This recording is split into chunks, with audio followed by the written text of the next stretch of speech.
எனது காந்தி செத்துட்டாரா அப்படிங்கிற மாதிரி சென்னை புக் ஃபேரே முடிய போது நீ இப்ப வந்து பார்க்க வேண்டிய ஸ்டால்ஸ் பார்த்த ஸ்டால்ஸ் லிஸ்ட் போட்டுட்டு இருக்கியா அப்படின்னு நீங்க கேட்கறது புரியுது. இருந்தாலும் படையப்ப படத்துல வர மாதிரி இன்னும் ஒரே ஒரு தடவை இந்த வீட்டுல நான் உட்காந்துட்டு வந்துடுறேன் அப்படின்னு லாஸ்ட் மினிட்ல இன்னும் ஒரே ஒரு வாட்டி புக் ஃபேர் மட்டும் விசிட் பண்ணிட்டு வந்துடலாம் அப்படின்னு நினைக்கிற நிறைய பேருக்கு இது யூஸ்ஃபுல்லா இருக்கும் அப்படின்னு நான் நினைக்கிறேன். இல்லைன்னா கூட ஒன்னும் பிரச்சனை இல்லை, நீங்க இந்த வீடியோவை சேவ் பண்ணி வச்சுட்டு நெக்ஸ்ட் டைம் புக் ஃபேர் வரப்போ இல்ல வேற ஊர்கள்ல புக் ஃபேர் நடக்கிறப்போ இதை நீங்க ரெஃபர் பண்ணிக்கலாம் அப்படின்னு எனக்கு தோணுது. எல்லாத்துக்கும் முன்னாடி நான் ஒரு பெரிய டிஸ்க்ளைமர் போட்டுக்கிறேன். சத்தியமா இது எந்த பெய்ட் ப்ரமோஷனும் கிடையாது. இது நான் வாங்கி வாசிக்கிற புக்ஸ்ல எனக்கு பிடிச்ச பப்ளிகேஷன், நான் வாங்கின புக் ஸ்டோர்ஸ், அவங்க கிட்ட நான் பார்த்த அந்த குவாலிட்டி ஆஃப் த புக்ஸ் அதெல்லாம் வச்சு நானா பர்சனலா கிரியேட் பண்ண லிஸ்ட் தான். சோ இது வந்து எந்த டைப்போ எந்த பணம் வாங்கிட்டு ப்ரொமோட் பண்றதோ அது மாதிரிலாம் எதுவும் கிடையாது. எதுவா இருந்தாலும் பிளான் பண்ணி தான் பண்ணணும் அப்படிங்கிற மாதிரி. முன்னாடி எல்லாம் நான் வந்து புக் ஃபேர் போறப்போ எனக்கு எந்த ஐடியாவுமே இருக்காது, என்ன புக் வாங்கணும் அப்படின்னு கூட நான் முன்னாடி யோசிச்சு வச்சிருக்க மாட்டேன். டைரக்டா நான் பாட்டுல போவேன், என்னால பார்க்க முடிஞ்ச டைம்ல எத்தனை ஸ்டால்ஸ் பாக்கணும் அவ்வளவுதான் அப்படிங்கிற மாதிரி பார்த்துட்டு வந்துருவேன். எனக்கு அச்சோ இந்த புக்கு நம்ம வாங்கிருக்கலாமே அப்படின்ற மாதிரி அப்புறம் தோணும், போயிட்டு வந்ததுக்கு அப்புறம் தோணும். அதுக்கப்புறம் தான் எனக்கு கொஞ்சம் கொஞ்சமா புரிய ஆரம்பிச்சது. அங்க வந்து புத்தக கடல் கூட இல்ல, புத்தக சமுத்திரம் மாதிரி இருக்கும். அங்க போயிட்டு குண்டூசி தேடுற மாதிரி நான் தேடிட்டு இருக்கிறதுல டைமும் வேஸ்ட், அந்த ப்ராசஸ் என்ஜாய் பண்ற ஒரு இதுவும் கிடைக்கிறது இல்ல. அதனாலதான் இந்த வாட்டி ஃபர்ஸ்ட் டைம் ஆக்சுவலி என்னென்ன பப்ளிகேஷன்ஸ் நான் விசிட் பண்ணணும், எந்தெந்த ஸ்டால் நான் பார்த்தே ஆகணும் அப்படிங்கிற ஒரு லிஸ்ட் இருந்தது. என்னென்ன புக் வேணும் அப்படிங்கிற லிஸ்ட் நான் பெருசா ப்ரிப்பேர் பண்ணல, பட் இந்த ஸ்டால்ஸ் எல்லாம் கண்டிப்பா பாத்துறணும் அப்படிங்கிற மாதிரி ஒரு லிஸ்ட் ப்ரிப்பேர் பண்ணிருந்தேன். எந்த அளவுக்கு கிளியரா தெரியும் தெரியல, இதுதான் நான் ப்ரிப்பேர் பண்ணிருந்த லிஸ்ட். சோ இதுல எல்லாமே நான் பார்த்தனா அப்படின்னா கிடையவே கிடையாது. இதுல நான் லிஸ்ட் பண்ணாம இருந்த சில ஸ்டால்ஸ் வந்து எதேச்சியா நான் வந்து பார்க்க நேர்ந்தது. அதுதான் சொல்லுவாங்களே, புத்தகங்கள் வந்து நம்மள தேடி வரும் அப்படிங்கிற மாதிரி இந்த வாட்டி நான் பிளான் பண்ணாத சில புத்தகங்கள் வந்து எனக்கு கிடைச்சது, என்ன தேடி வந்தது அப்படிங்கிறதுல சந்தோஷம். நான் நினைக்காத ஸ்டால்ஸ் வந்து போய் பார்த்தேன். நான் பார்க்கணும்னு நினைச்சது பார்க்கலங்கிறது உண்மைதான். ஏன்னா டைம் பத்தல. கிட்டத்தட்ட 7 மணி நேரத்துக்கு மேல அங்க இருந்துமே பத்தலைங்க, டைம் சுத்தமா பத்தல. நான் எல்லா ஸ்டாலுக்குமே போகல, நான் செலக்டிவான பிளேசஸ் மட்டும் தான் போயிருந்தேன். பட் அதுக்குமே டைம் பத்தல. இருந்தாலும் அரௌண்ட் 13 ஸ்டால்ஸ்ல நான் புக்ஸ் பர்ச்சேஸ் பண்ணிருக்கேன். சோ புக்ஸ் பர்ச்சேஸ் பண்ணத ஸ்டால் வந்து நான் நோட் பண்ணி வச்சிருக்கேன். சில ஸ்டால்ஸ் எல்லாம் வந்து நான் மிஸ் பார்க்கணும்னு நினைச்சு பார்த்தது, ஆனா அதுல புக்ஸ் பர்ச்சேஸ் பண்ணாதனால இதை பார்த்தோமா பார்க்கலையா அப்படிங்கிற டவுட்லயே சில ஸ்டால்ஸ் எல்லாம் இருக்கு. ஃபர்ஸ்ட் நான் உங்களுக்கு என்னென்ன ஸ்டால்ஸ் வந்து நீங்க பார்க்கலாம், அதாவது இப்போ வந்து புக் ஃபேர்க்கே இது வரைக்கும் நான் போனது இல்ல இந்த டைம் தான் நான் ஃபர்ஸ்ட் போறேன் அப்படிங்கிற மாதிரி நினைக்கிறவங்க ஒரு லிஸ்டோட போனா அங்க நல்ல நல்ல புக்ஸ் எல்லாம் கிடைக்கிறப்போ அதை எடுத்து வாசிக்கிறதுக்கு நல்லா இருக்கும். புக் ஸ்டால் லிஸ்டோட போறப்போ நம்ம பிளான் பண்ணி போற டைம்குள்ள கரெக்டான விஷயங்களை பார்த்துட்டு வந்த மாதிரி ஒரு மன திருப்தியும் இருக்கும் அப்படிங்கிறது. அகைன் நான் சொன்ன மாதிரி அப்படி பிளான் பண்ணி போயுமே எனக்கு பத்தல, நிறைய பார்க்கணும்னு நினைச்சதெல்லாம் பார்க்காம வந்துட்டேன் அப்படிங்கிற மன வருத்தம் தான் இன்னும் இருக்கு. இருந்தாலும் பரவாயில்ல, நான் முன்னாடியே காட்டின மாதிரி நிறைய ப்ரிப்பேர் பண்ணி வச்சிருந்தேன். சோ இது மனப்பாடமா என்னால சொல்ல முடியல, ஏன்னா நிறைய ஸ்டால்ஸ் இருந்தது, நான் பார்த்தே படிச்சிருக்கேன். ஆப்வியஸ்லி காலச்சுவடு பதிப்பகம், இது வந்து மிஸ் பண்ணவங்க யாருமே இருக்க மாட்டாங்க புக் ஃபேருக்கு போறவங்க. சோ கண்டிப்பா அது நான் பார்த்தேன். ஆனா எனக்கு காலச்சுவடு பதிப்பகம் டைம் பத்தல, ஏன்னா 8:30 ஆயிடுச்சு லாஸ்டா தான் போனதுனால. பட் இருந்தாலும் ஓகே, அங்கேயும் நான் விரும்ப புக்ஸ் வாங்கிட்டானா. அடுத்து உயிர்மை பதிப்பகம், இங்கேயும் நான் புக் வாங்கினேன். இது நல்லா பார்க்க முடிஞ்சது. கிழக்கு பதிப்பகம், மை காட், அதாவது நீங்க ஒரு நான் ஃபிக்ஷன் படிக்கணும், தமிழ்ல நான் ஃபிக்ஷன் படிக்கணும் அப்படின்னு நினைக்கிறீங்க அப்படின்னா நான் ஃபிக்ஷன்ங்கிறது போராதானே இருக்கும் அப்படின்னு நீங்க நினைப்பீங்க. ஆனா தயவு செஞ்சு கிழக்கு பதிப்பகம்ல இருந்து ஒரே ஒரு நான் ஃபிக்ஷன் வாங்கி படிச்சு பாருங்க, அதுக்கப்புறம் நீங்க நான் ஃபிக்ஷன் லவ்வர் ஆயிடுவீங்க அப்படிங்கிற மாதிரி. அங்க உள்ள போயிட்டு வாங்கக்கூடாது அப்படின்னு ஒரு கைகளை கட்டி போட்டுட்டு போயுமே நான் அரௌண்ட் 900க்கு பர்ச்சேஸ் பண்ணிட்டு வந்தேன் அப்படின்னு சொல்லலாம். சோ நல்ல நல்ல நான் ஃபிக்ஷன் வேற புக்ஸும் கிடைக்கும், பட் நான் ஃபிக்ஷனுக்கு கிழக்கு பதிப்பகம் பெஸ்ட் அப்படின்னு சொல்லுவேன். அடுத்து வானதி பதிப்பகம், இது வந்து எனக்கு ஹிஸ்டாரிக்கல் ஃபிக்ஷன் ரொம்ப பிடிக்கும். வானதி பதிப்பகம்ல தான் என்கிட்ட நிறைய புக்ஸ் இருக்கு. கடல் புறா, அதுக்கப்புறமா வந்து சாணிலியனோட ஆல்மோஸ்ட் எல்லா புக்ஸும் அவங்களோட தான். சோ ஹிஸ்டாரிக்கல் ஃபிக்ஷன் அப்படின்னு உங்களோட ஜானரா இருந்ததுன்னா கண்டிப்பா வானதி பதிப்பகம் பார்த்தே ஆகணும். பட் இந்த வாட்டி என்னால பார்க்க முடியல. அண்ட் ஹிந்து தமிழ்ல வந்து யூஸ்வலா வந்து அந்த ஹிந்து தமிழ்ல வர ஆர்டிகல்ஸ் எல்லாமே புக்ஸா போடுவாங்க. நான் நிறைய புக்ஸ் அங்க இருந்து வாங்கியிருக்கேன், நல்ல நல்ல டாபிக்ஸா இருக்கும். இந்த வாட்டி நான் பார்த்தேன், பட் எதுவும் புக்ஸ் வாங்கல. விகடன் பப்ளிகேஷன்ஸ், இதுவுமே என்னால பார்க்க முடியல. லாஸ்ட் டைம் வந்து காவல் கோட்டம் வாங்கியிருந்தேன் இங்க இருந்துதான். பட் இந்த டைம் வந்து நீரதிகாரம் அட்லீஸ்ட் புரட்டியாவது பார்க்கலாம் அப்படின்னு நினைச்சேன், பட் போக முடியல அங்க. அடுத்து வாசகசாலை கண்டிப்பா இந்த புக் வாங்கியே ஆகணும் இந்த வாட்டி வாசகசாலையில அப்படின்னு போயிட்டு டக்குன்னு ஒரு குட்டி ரவுண்ட் அடிச்சுட்டு அந்த புக்கை மட்டும் வாங்கிட்டு வந்துட்டேன். அடுத்து ஹர் ஸ்டோரிஸ், இதுவும் அப்படிதாங்க. அதாவது ஒரு பெண்களை முன்னிலைப்படுத்தி, பெண்மைய முன்னிலைப்படுத்தி, பெண்ணிய சிந்தனைகளை முன்னிலைப்படுத்தி இப்படின்னு சொல்லிக்கிட்டே போலாம்.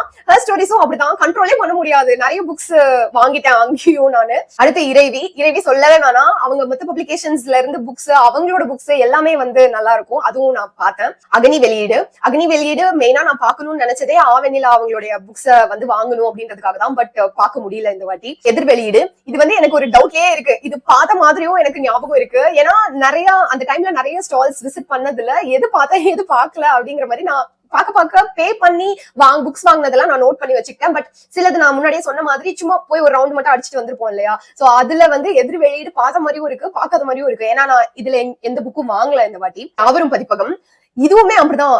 எப்படி இந்த மாதிரி பெக்யூலியரான புக்ஸ், புது விதமான புக்ஸ், அருமையான புக்ஸ் வச்சிருக்கீங்க அப்படின்னு யோசிக்க வைக்கும். B4 புக்ஸ் வேளச்சேரியில இருக்க இவங்களுடைய பப்ளிஷிங் பிரான்ச்சுக்கு போறப்பயே வந்து ரொம்ப கஷ்டமா இருக்கும். ஐயோ புக் எதுவும் வாங்காம வரணும், ஏற்கனவே வீட்டுல நிறைய இருக்கு அப்படிங்கிற மாதிரி ரொம்ப சூப்பரான டிஃப்ரெண்டான புக்ஸ் எல்லாம் இவங்க வச்சிருப்பாங்க. மஸ்ட் விசிட் பிளேஸ் அப்படின்னு சொல்லுவேன். அடுத்து NCBH new century book house.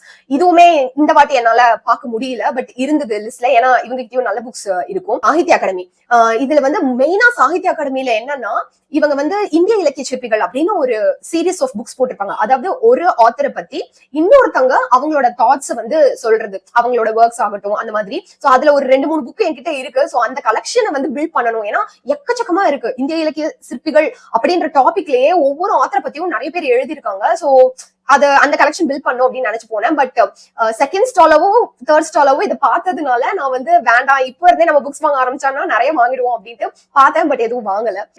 கிரியாவும் நான் மிஸ் பண்ணிட்டேன், பார்க்கணும்னு நினைச்சேன். அகைன் மெயினா இமயமோட ஒர்க்ஸ்க்காக தான் நான் பார்க்கணும்னு நினைச்சிருந்தேன். அது இல்லாம 2-3 புக்ஸ் கூட வாங்கணும்னு நினைச்சிருந்தேன். பட் என்னால பாக்குறதுக்கு டைம் இல்ல. சீர்வாசகர் வட்டம் நான் போய் பார்த்தேன். எனக்கு அது அப்பாடா அப்படின்னு இருந்தது. ஆனா நான் தேடி போனது ஜெயந்தன் கதைகளுக்காக. பட் அது வந்து அந்த டைம் ஸ்டாக்ல இல்ல. 2 டேஸ் ஆகும் அப்படின்ற மாதிரி சொல்லிட்டாங்க. அச்சோ அப்படின்னு வருத்தம் ஆயிடுச்சு. பட் பரவாயில்ல, பார்த்தாச்சு. எழுத்து ஆக்சுவலி அதுதான் 0 டிகிரி அஃபிலியேட்டட் இல்லையா. சோ அதுல வந்து டக்குன்னு போயிட்டு லட்சுமி சரவணகுமாரோட புக்ஸ் மட்டும் வாங்கிட்டு அவர்கிட்ட ஆட்டோகிராஃப் வாங்கணும்னு ஓடி போயாச்சு. மறுபடியும் வந்து ஃபுல் ரவுண்ட் பார்க்கணும் அப்படின்னு நினைச்சது. பட் பார்க்க முடியல. அதுவும் நேஷனல் புக் ட்ரஸ்ட் இதுல வந்து அவுட் ஆஃப் ஸ்டாக்ல போன நிறைய புக்ஸ் வந்து ஸ்டாக் பண்ணிருக்காங்க. இருக்கு, ரொம்ப ரேர் புக்ஸ் எல்லாம் கிடைக்குது. போனா மிஸ் பண்ணாம பாருங்க அப்படின்ற மாதிரி சொல்லியிருந்தாங்க. பட் எனக்கு ஒவ்வொரு புக்கா நின்னு பார்க்க டைம் கிடைக்கல. டக்குன்னு உள்ள போயிட்டு வெளில வந்துட்டேன். சோ அதுவுமே சரியா பார்க்க முடியல. பரிசல்லையும் அப்படிதான் நிறைய புக்ஸ் வந்து நம்ம தேடுவோம் இல்லையா. இந்த புக் என்ன பப்ளிகேஷன், இது வாங்கணுமே அப்படின்றப்போ நிறைய புக்ஸ் அவுட் ஆஃப் ஸ்டாக்ல காட்டும். அதுல மோஸ்ட்லி பரிசல் இருக்கும். சோ இந்த வாட்டி பரிசல் இருக்கா அப்படின்னு எனக்கு இது இருக்கான்னு கூட தெரியல. இந்த வாட்டி செக் பண்ணி பார்க்கணும் லிஸ்ட. சோ பரிசல் அதுவும் பார்க்க முடியல. சந்தியா பதிப்பகம் வந்து மெயினா வந்து தமிழ் செய்யுள், அதாவது தமிழ் இலக்கியம் இருக்கு இல்லையா, அது ரிலேட்டடான புக்ஸ் நிறைய இருக்கும் சந்தியா பதிப்பகம்ல. லாஸ்ட் இயர் நான் சிலப்பதிகாரம் படிச்சப்ப கூட சந்தியா பதிப்பகமுடைய சிலப்பதிகாரம் புக் தான் நான் வந்து வாங்கி படிச்சிருந்தேன். ரொம்ப நல்லா இருந்தது. சோ இந்த வாட்டி நிறைய புக்ஸ் நான் வந்து ஆக்சுவலா சந்தியா பதிப்பகமுடைய வெப்சைட் கார்ட்ல வந்து நான் நிறைய புக் போட்டு வச்சிருக்கேன். சோ அந்த புக் ஃபேர்லயே போய் வாங்கலாம் அப்படின்னு நினைச்சேன். பட் பார்க்க முடியல. அடுத்து நீலம் பதிப்பகமும் அதே மாதிரிதான். ரொம்ப டேரிங்கான நிறைய வாய்ஸ் அவுட் பண்ற புக்ஸ் நிறைய அவங்க ரிலீஸ் பண்ணுவாங்க. சோ நீலம் பதிப்பகம் பார்த்தேன். புக்குமே வாங்கினேன், ஒரு புக்கு வாங்கினேன். நூல்வனம் தான் நான் வந்து ஃபர்ஸ்ட் என்டர் ஆன உடனே பார்த்த ஃபர்ஸ்ட் இது. ஆக்சுவலி இங்க 2-3 புக்ஸ் வந்து வாங்கணும் தான் தோணுச்சு. ஆனா முதல் ஸ்டால்லயே நம்ம செலவு பண்ண ஆரம்பிச்சா, ஏன்னா நான் இந்த வாட்டி பெருசா புக் வாங்குற ஐடியால போல, இருந்தாலும் வந்து நிறைய புக் வாங்கிட்டு வந்துட்டேன். சோ அங்க வந்து புக் வாங்கல, பட் ஸ்டால் பார்த்தேன் நானு, நல்லா இருந்தது. பாரதி புத்தகாலயம் இதுவுமே வந்து அருமையான புக்ஸ் நிறைய வச்சிருப்பாங்க. பாரதி புத்தகாலயம் கண்டிப்பா மிஸ் பண்ணாம பார்க்க வேண்டியது. இங்கேயும் நான் புக்ஸ் வாங்கினேன். மணல் வீடு பதிப்பகம் வந்து நிறைய புக்ஸ் வந்து என்னோட கார்ட்ல விஷ்லிஸ்ட்ல இருக்கு. ஆனா அவுட் ஆஃப் ஸ்டாக்ல நிறைய புக்ஸ் இருக்கு இவங்களோடது. சோ புக் ஃபேர்ல இவங்க ஸ்டால் போட்டிருந்தா போய் பார்க்கணும் அப்படின்னு நினைச்சு வச்சிருந்தேன். அங்க போய் நான் சுத்தமா மறந்துட்டு தேடவும் இல்ல. அண்ட் ஆல்சோ அதுக்கப்புறமா வந்ததுக்கு அப்புறமா அந்த புக் ஃபேர் லிஸ்ட் பார்த்தா அதுல அந்த ஸ்டால் இருக்கிற மாதிரி எனக்கு தெரியல. பட் நிறைய புக்ஸ் இவங்களோடது என்னோட விஷ் லிஸ்ட்ல இருக்கு. எங்கேயாவது எப்பயாவது மணல் வீடு பதிப்பகம்ல புக் வாங்க முடியுதான்னு பாக்கணும். போதிவனம் இதுவுமே வந்து நான் பாக்குறதுக்கு மிஸ் பண்ணிட்டேன், டைம் கிடைக்கல.